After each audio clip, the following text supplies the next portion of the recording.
and it is protectionist. But look, we see CBAM as protection. And you know, if we're going to talk about protectionism, you know, ideally we should sit together and see what can be done. You know, but we think that and I think CBAM is fantastic.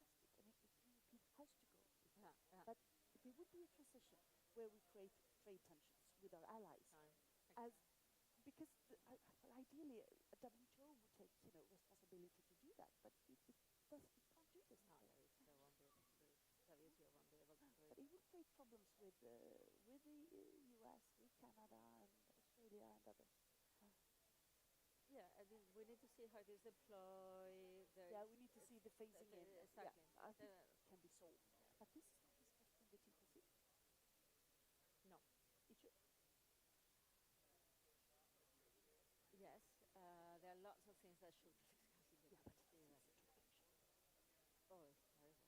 But there is also, again, but it's no secret, everyone thinks the same. USTR is completely gone. Absolutely. No. And by the way, Thai, she's more anti-WTO than Lighthouse. Even if she uses a different language. American workers are getting, you know, very expensive things because of all these trade embargoes and export restrictions. The room is not filling very quickly, huh? Well, I think we are fine. Oh, it's 4:45. You need to leave at what time? My plane is at 4. Okay, but you'll be fine. Yeah, but it's, you know, afternoons in Brussels. I agree. I'm getting earlier and earlier these days to the airport, because I'd rather sit down by the gate. Or but sometimes it goes very quickly, and sometimes it's chaos, and you really have to run. Yeah, correct, and it's not worth. Yeah. Not worth having that. And now, you know, I was spoiled with special treatment before, but now, of course, you have to queue with everybody else. Now you're in the realm of the mortals. Of course.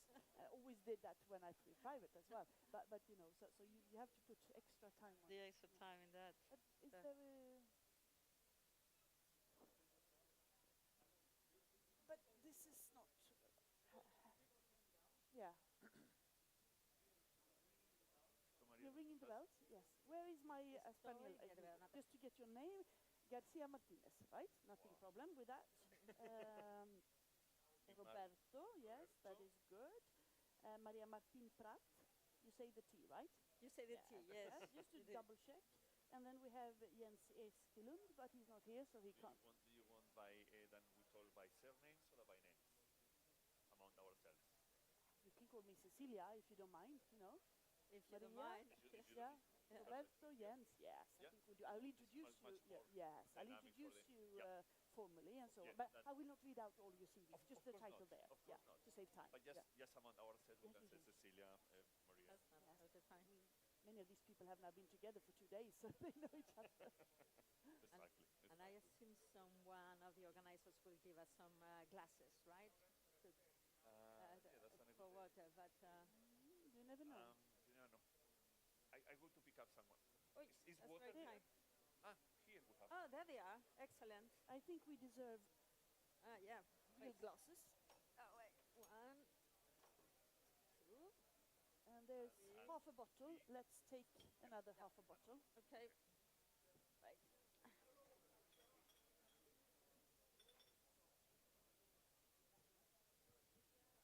Oh, yes, thank you.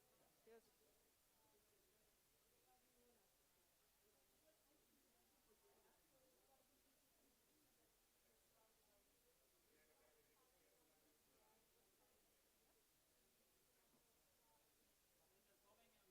Okay, good.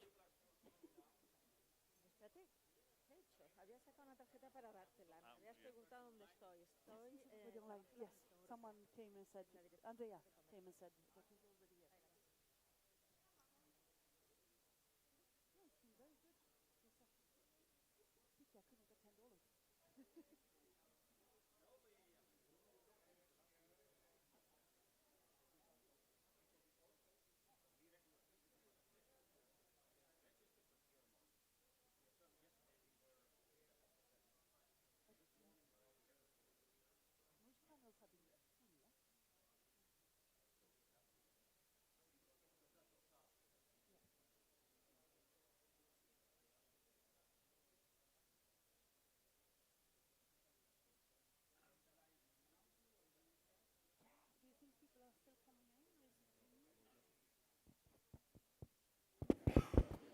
So if you could please take your seats for the final session, if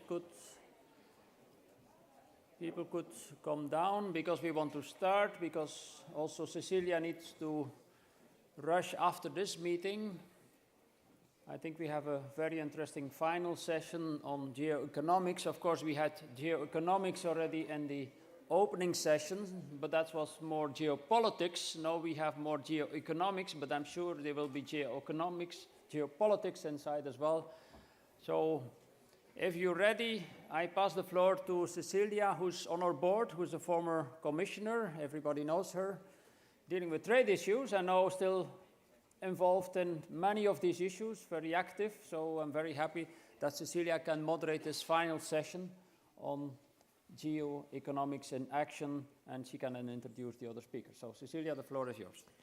Thank you very much, Karel, and good afternoon, everybody. This is coming to an end after 2 fantastic, super interesting days. I have been to several panels, and of course the topic of this panel has been more or less touched upon in most of them. The world so dramatically changed, first with COVID and then Russia's brutal invasion of Ukraine.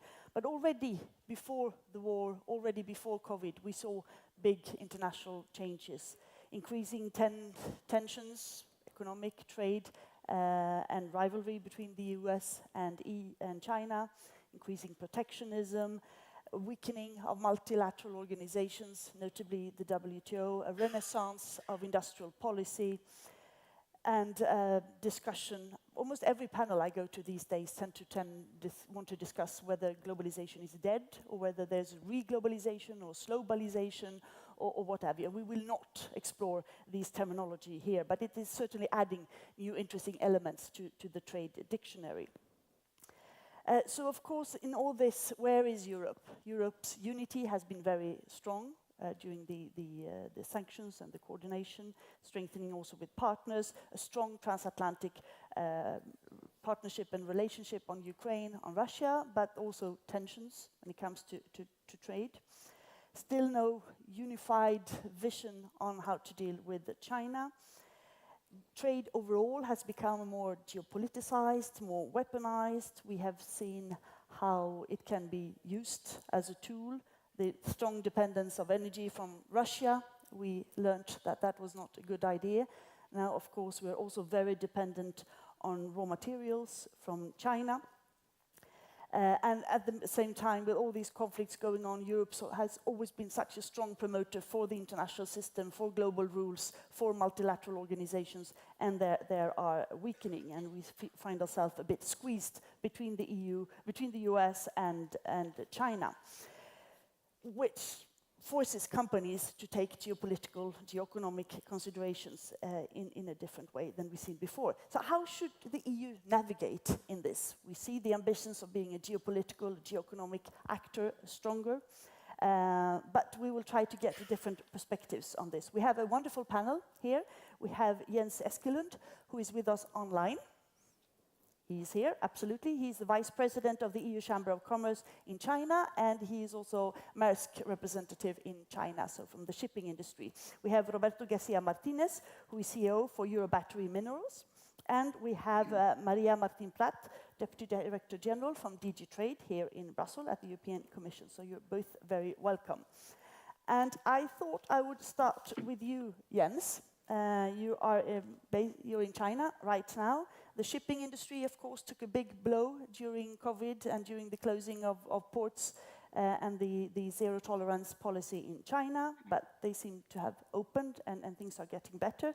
So how is the EU-US trade relation now after the opening of China again? If you just give us the broad perspective, because, of course, we could talk about this for hours. Thank you very much for that introduction and for the question. Things are looking up. China has opened up fully. There are no restrictions. Goods are moving as they should. And the inefficiencies that we have seen upsetting supply chains over the past 2 years, they are normalizing now. That's on the positive side. I think what is perhaps a little bit more problematic is the way that we have seen trade shifting, and in particular, perhaps in that regard, the relationship between China and Europe. We saw the Eurostat figures that were published just a week ago or so, and we could see there that Chinese exports to Europe are about 3 times as high as Chinese exports to Europe. The trade deficit that Europe has with China corresponds to 2 times European exports into China. I think when you look at it in volume terms, what we can see, what is moving on the ships, we can see that the imbalance that was already quite significant before COVID, it was about 1 to 2.5. That means that every time Europe exports a container to China, China sends 2.5 containers the other direction. What we have seen lately is that that proportion is almost 1 to 4, not quite 1 to 4 yet, but almost, so that every time Europe exports 1 container to China, Europe imports 4. That's quite significant, and I think it's a question whether that's sustainable in the long term. So, you know, in my book, right now the discussion is not so much whether there is a low demand in Europe for all the reasons we know, inflation, conflict, and what have you not.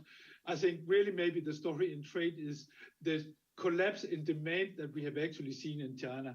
Now, there's a little bit of positive news, luckily. We have just seen today the National Bureau of Statistics in China publishing PMI figures, and it looks good. It is quite positive figures coming out of China right now, and we would have an expectation that consumer sentiments, improving consumer sentiments, would also have an impact on import figures, but that remains to be seen. So I think this year we will see for sure whether the imbalance we see is an expression of a systemic a change where China is engaging to a larger extent in import substitution and encouraging companies to produce in China for China rather than exporting from Europe, for example, or whether there will be a rebound. Personally, I'm not convinced that we will get back to a reduced imbalance as we had pre-COVID, but we will have to see. Another interesting development that we see, and that is sort of a little bit perhaps amplifying what we have seen in terms of geopolitical movements, is the tendency of companies looking at the so-called China plus one manufacturing model. When we talk to many of our customers and business partners, what we hear is no longer just China plus one, but China plus 1, 2, 3, 4, 5. And it's not just because of geopolitics, but what I think that COVID has shown us is really the vulnerability of modern supply chains. And the discussion much now, to put it a little bit popularly, is, you know, going a little bit from just in time as it was to just in case, that companies are preparing themselves, investing in resilience and making sure that supply chains can still function, even if one country will not be able for a period of time, perhaps to deliver according to plan. I think 2023, probably from a China perspective, we will see some rebound effect. I think it'll be very interesting to see what happens beyond that 24 and 25. And there, perhaps, I think I'm not quite as optimistic as I would be in regards to the present year. Thanks. Thank you very much for that. That's an interesting development, and also going from the zero COVID policy to maximum COVID policy, at least the first weeks when it was released. In Europe, of course, there's lots of people, both in governments and the institutions are sort of pushed by the US to be tougher on China, and the EU is struggling to find a common China strategy. We know how difficult that can be. We have one, but it's getting a bit old right now. How do you see those pressures from the US for the EU to be tougher on China on the spot when you are in Shanghai, when you are in Beijing and in the chamber?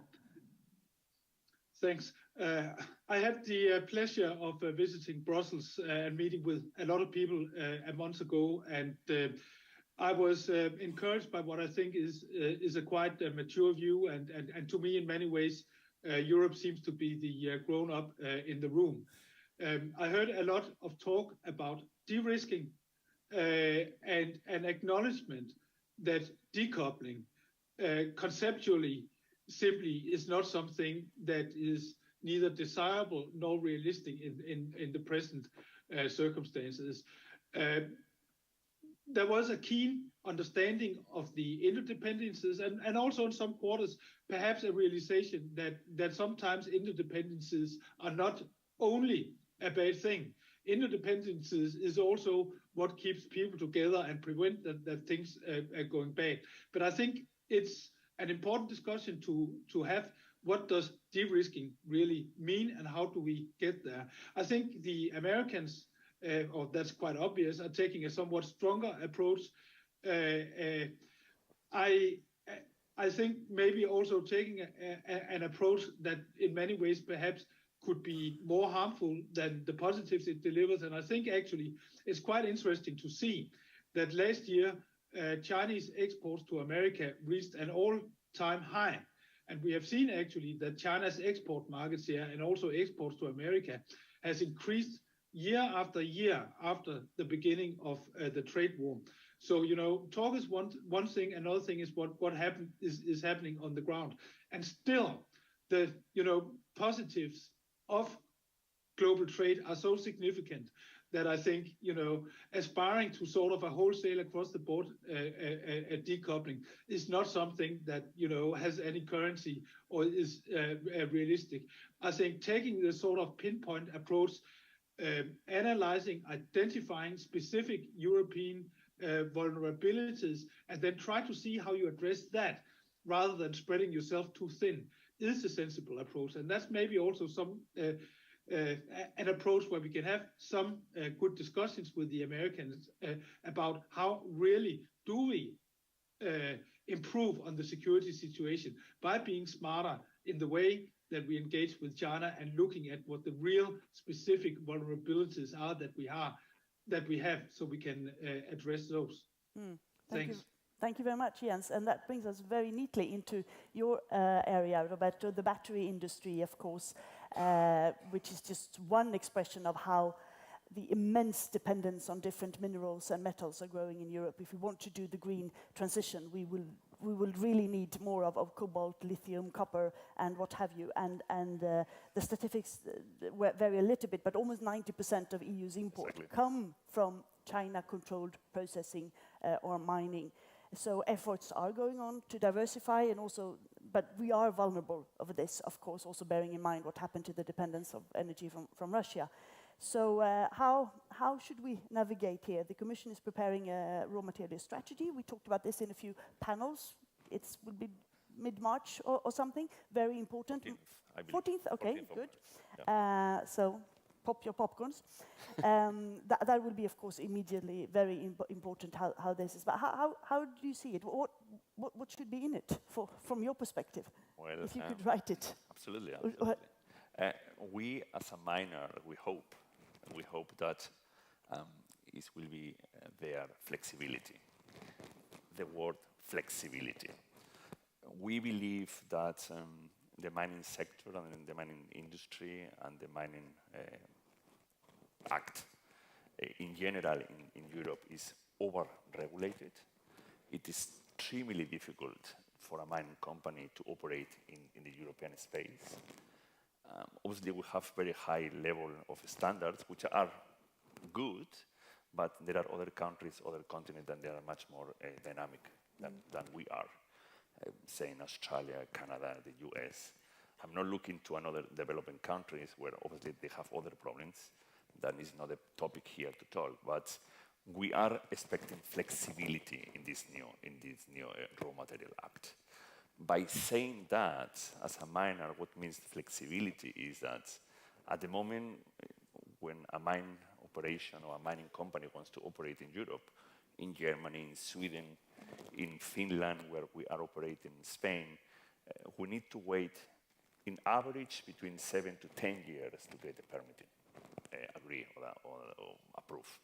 And obviously, when you are a listed company, a public company like us, then where we have 10,000 stakeholders, obviously it's very difficult to keep them motivated for 10 years or 7 years until we get this permitting approval. So we need to, we hope that that is a big part of the new Raw Act.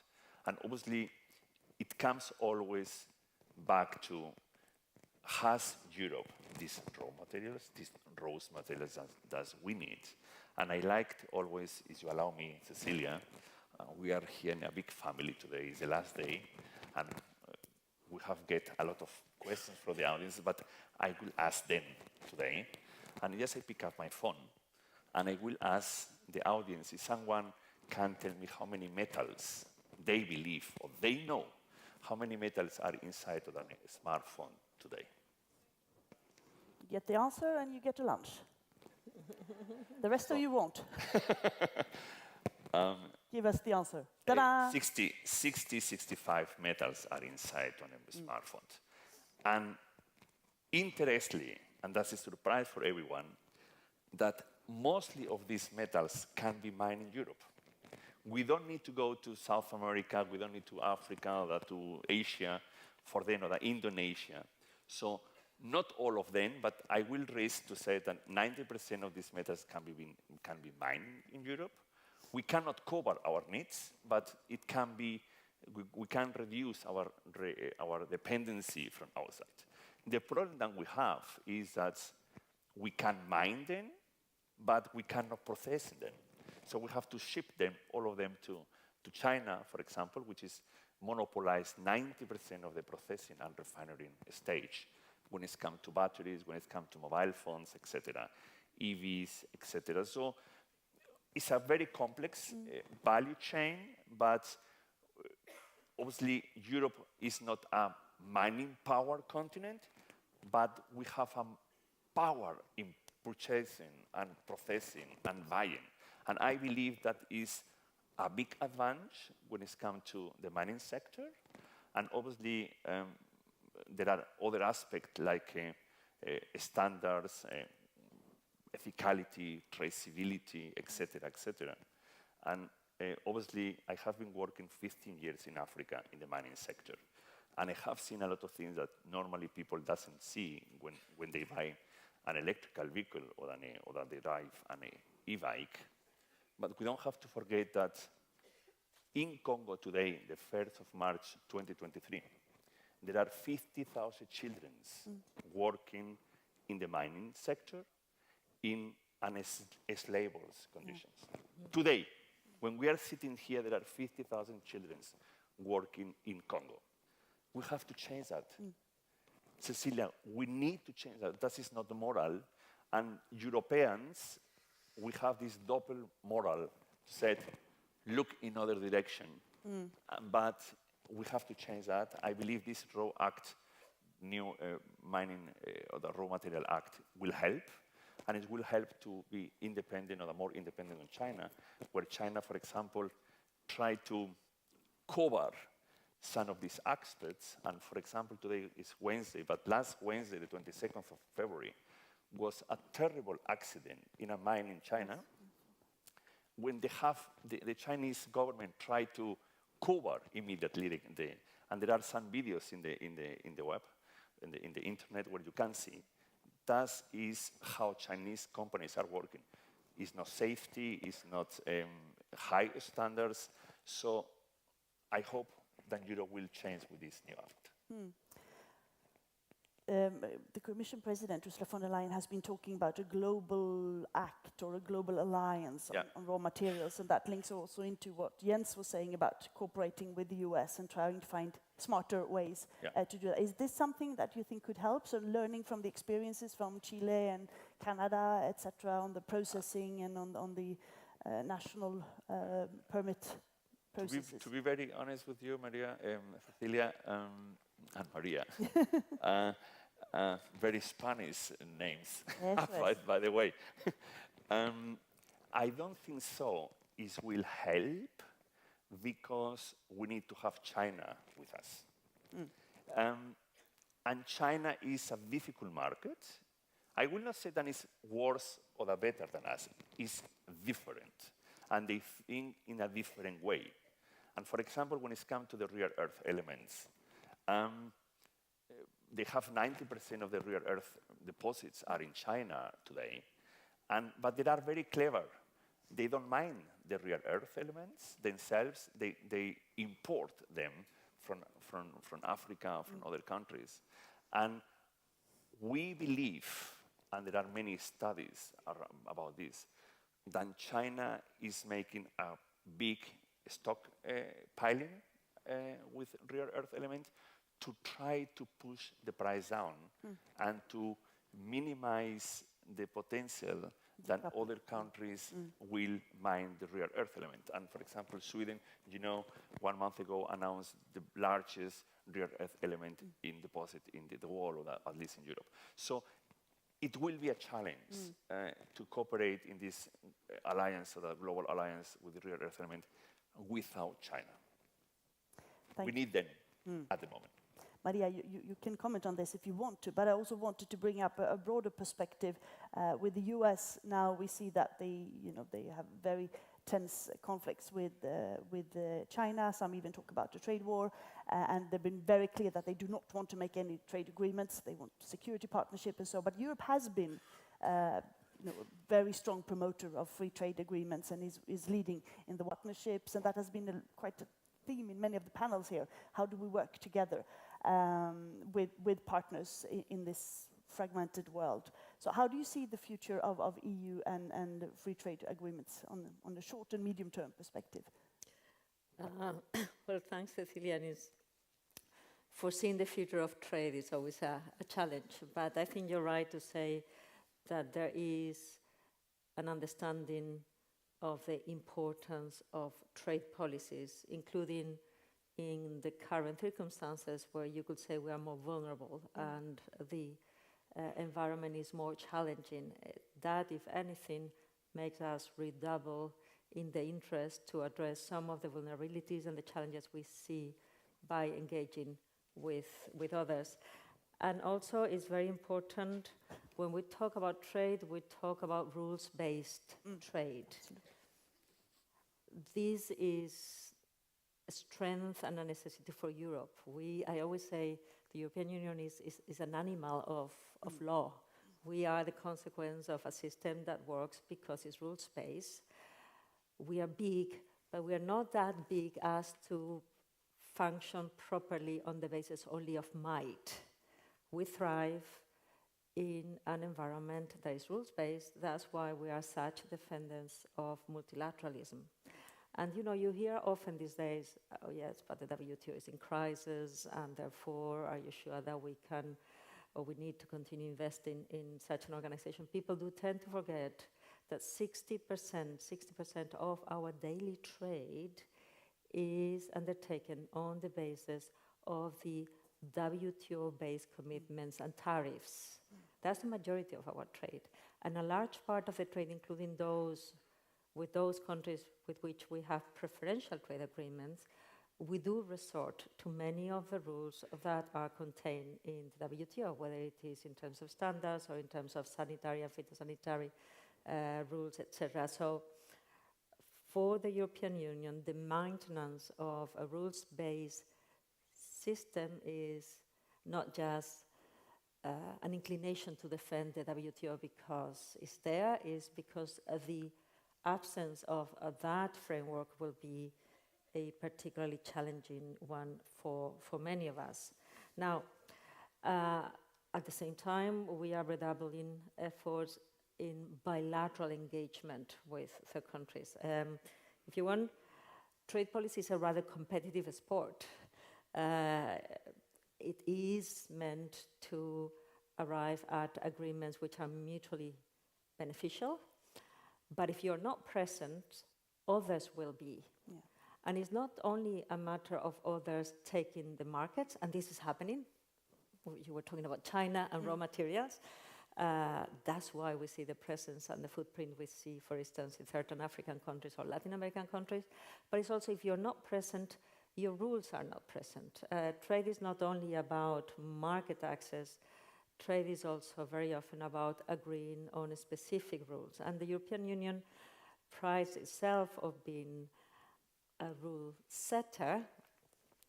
Well, we need to continue being that, for instance, and we've discussed this many times in the past, when we are now discussing rules for digital trade, Europe needs to be present. There is a lot of activity, in particular in the Indo-Pacific, big agreements that have already been put in place, like the CPTPP, or that are being negotiated, even if they are not called trade agreements, but that doesn't mean that they do not have rules such as IPEF.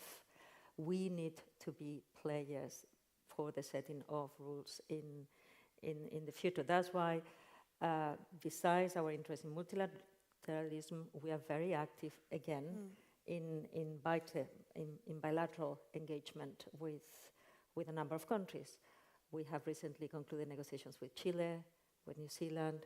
We're negotiating with Australia, with Indonesia, with India. Each of these is a word of itself, but they are all extremely important partners. We are about to resume negotiations with Thailand. It's a very important time for trade policy. And it's important as well because it is by engaging with others that you can advance in elements that have become extremely important for trade. And here I'm referring to sustainability.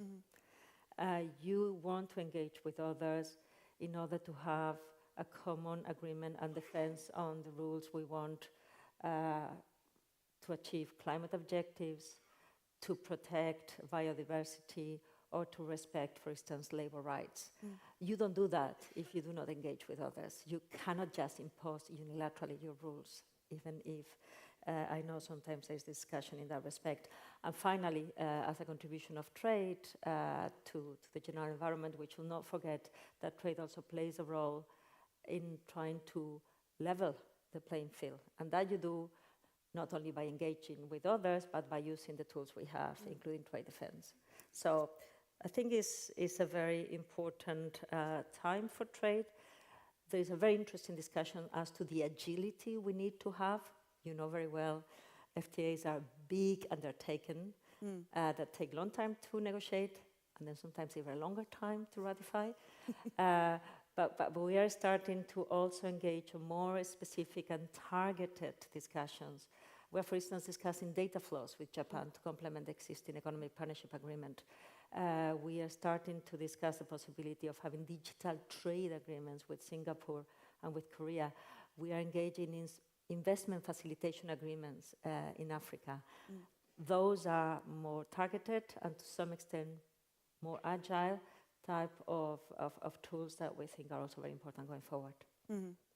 Well, it's a bit ironic that the world needs global rules more than ever on subsidies, on climate and all this, but international institutions are very weak. So while continuing working to strengthen multilateral rules and WTO and reform, and I saw EU just put out something last week as well, should the EU, these big trade agreements, they take times to negotiate. But there is one, for instance, CPTPP, that was where 11 countries continued after the US withdrawing from this, and that has been in place now for 1.5 years, and it seems to work rather well. Should the EU join? Because there they are setting rules. There are lots of commitments on labor and on sustainability, on digital and so on. Or maybe if not joining, like the club, the UK are negotiating as well, could be a way to make up. But seek closer, more institutional cooperation with an organization like CPTPP, which is actually a very big trade agreement covering 15 or 16% of global GDP. It's an interesting question, and one that comes back regularly. There are some countries in the queue. You referred to the UK, China. That's also and Taiwan, Costa Rica, Ecuador, Uruguay, I think. Indeed. That's a long queue. Indeed. Look, there are 2 points here that I would like to make. And probably I'll start by one, which is we do have a high interest in the Indo-Pacific, and not only on bilateral, but also into the possibility of having broader agreements, including with ASEAN. The discussion about the CPTPP is one that needs to be put against the background of what we already have at the level of the European Union. We do have very strong free trade agreements concluded with Japan, as you know very well, with Korea, with Singapore, with Vietnam. We have concluded with New Zealand. We are negotiating with Australia. We actually either we have or we are negotiating or have been negotiating and have suspended negotiations with all of the CPTPP countries other than Brunei. And the level of ambition that we have in our bilateral trade agreements, both in terms of market access, but also in terms of disciplines, is quite high. So here I am not going to try to compare a bilateral with a multilateral, but I think that is important to keep in mind. And there are some elements in the CPTPP that today will not seem to be sufficient for the type of standards that we normally require in our bilateral trade agreements. One relates to a very specific subject, which is investment protection and investor-to-state dispute resolution. But I know there is a way to put that aside. But for instance, in terms of trade and sustainable development, we have a higher level of ambition. What I'm trying to say with this is that it is possible to have within a region, and the Indo-Pacific is the clear example of that, different relations and systems that can coexist. It's not maybe necessarily ideal, but it can function. So we can have the CPTPP functioning in the same manner that we can have a bilateral agreement between the European Union and New Zealand that covers similar aspects, even if we may have higher market access commitment or level of protection of certain sectors. But how to engage with the region continues to be an important point and something that we continue to reflect. And we have, at the last trade ministers meeting of ASEAN, launched work in the area of green transition, digital, and supply chains.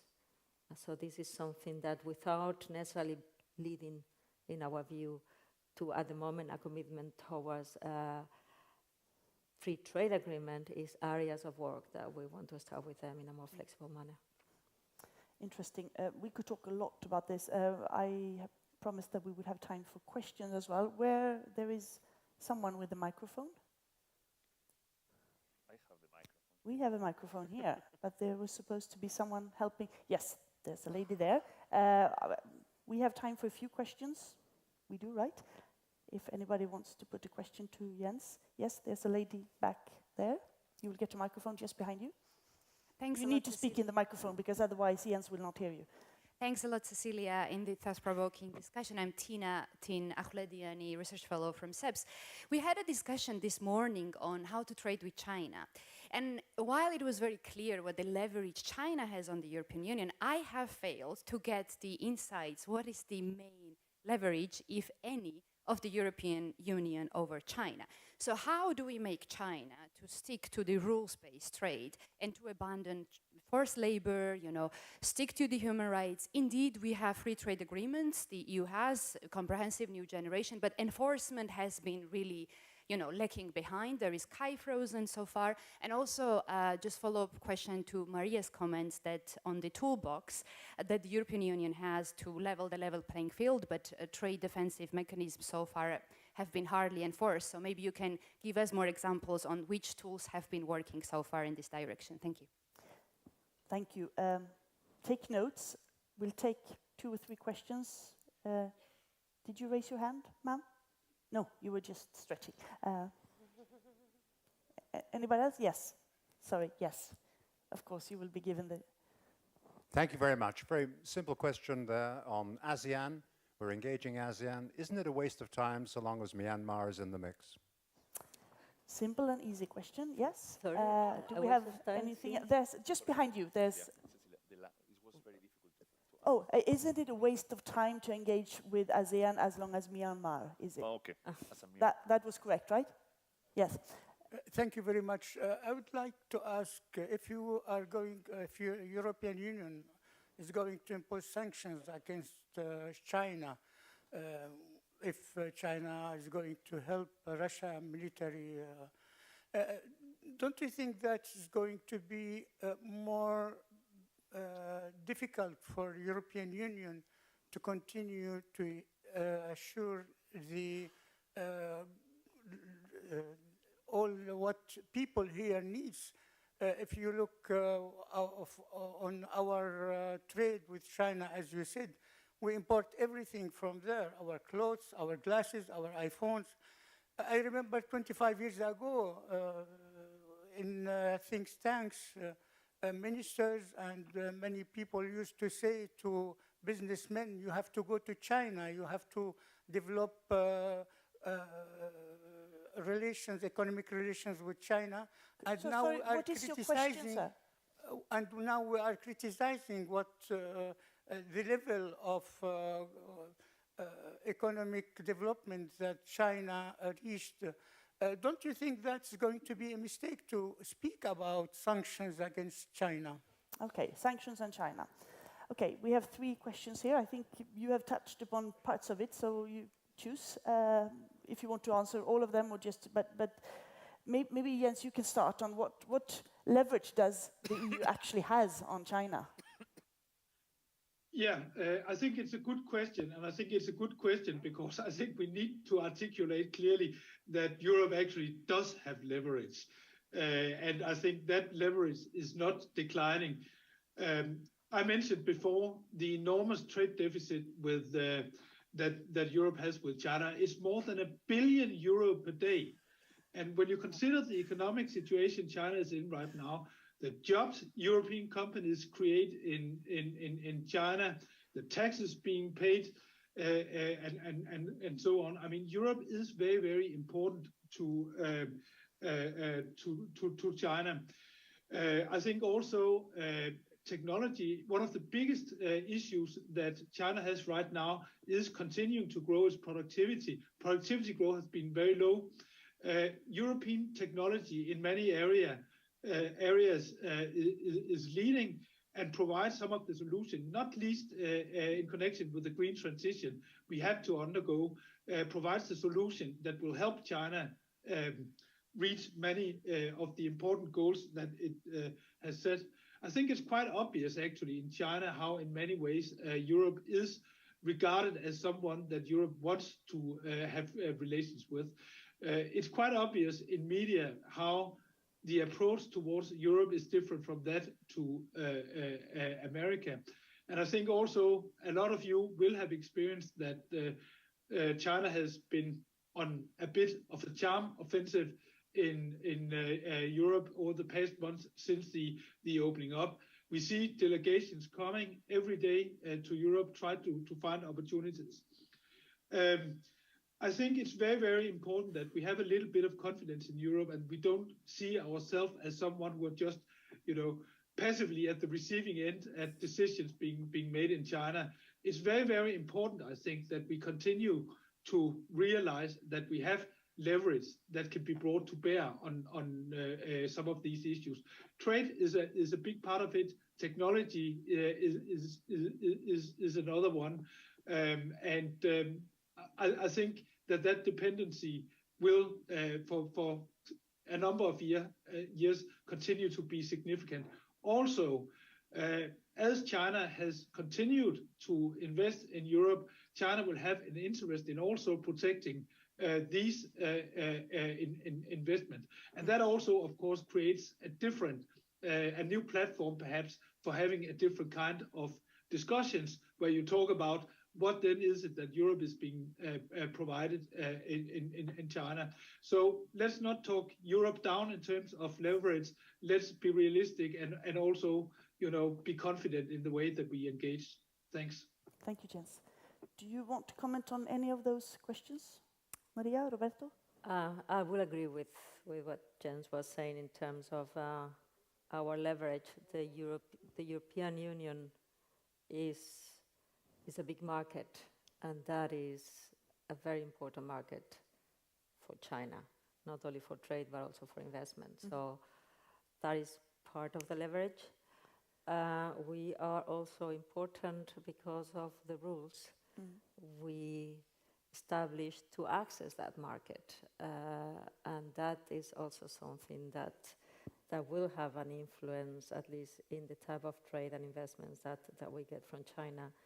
There was a comment as to trade defense not having been used or not being effective. I don't think I will agree with that statement. 60% of our trade defense actions at any time tend to be directed to China, both in terms of anti-dumping and actions related to subsidies. And we have really modernized our policy with a view to catch practices which are very specific to the China economy and that were difficult to catch on the basis of our prior rules for trade defense. And we are more and more actively trying to address not only imbalances created by, for instance, Chinese subsidies in the goods that come from China into our markets, but also in those that come from third countries that benefit via Chinese investors from subsidies granted by China, but for instance, to companies in Indonesia or Egypt. So we, I think, have made a very, very strong effort. And as I said, China is our main client in terms of what I consider to be a very important part of our trade policy, which is trade defense. Do you want to add anything? Yeah, well, my colleagues here in the panel just mentioned a lot of points, but I will also emphasize that we try to see China as the devil of Europe. As the devil. The devil. The devil of Europe. And I believe was a monster in another panel. But I believe that, as Maria mentioned it, they need us and we need them. That is a marriage. Sometimes it's difficult, sometimes it's closer, but I believe that China needs, in my case, the raw materials, the technology, the education level that we have here. We don't have to forget that the technology that China needs, basically a big part of coming from European research institutions. So it's a difficult marriage. But we are going. I believe there are other countries much more difficult. And I don't want to go now to Russia, but we don't have to forget that Russian continent with other countries in the Russian perimeter are also very complicated when it comes to some trade commitments. And for example, it's clear now that we are in a war, but don't forget that Russia is supplying many things that the European market needs, and we are totally dependent of that. And for example, when it comes to aluminium and palladium, which is extremely necessary in the medicine industry, is coming 95% from the Russian continent or of the Russian republics, and I believe that is also something that Europe needs to take care and to look. Interesting.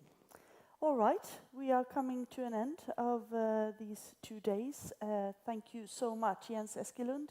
Thank you, Roberto García Martínez. Thank you, Maria Martín Prat, for this. I think it's been very interesting. Lots of things we could have discussed for many hours more, but I think I give the floor back to the one and only Karel to give the formal goodbyes to us. Okay. Thank you very much. Applause for the panel.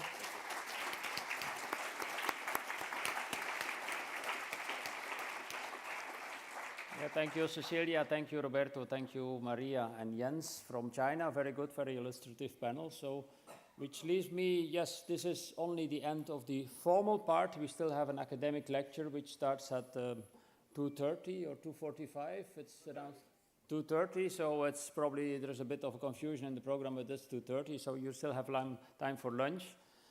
But what I would above all like to do is thank, probably Daniel, because Daniel, it's the 10th IDEAS Lab, but probably his last IDEAS Lab.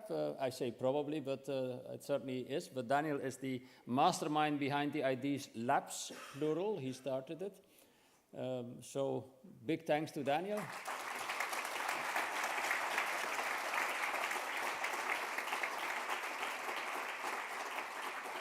But also, there is a person in the room, Andrea, who was basically the mastermind behind the organization of the IDEAS Lab, but that's her first IDEAS Lab.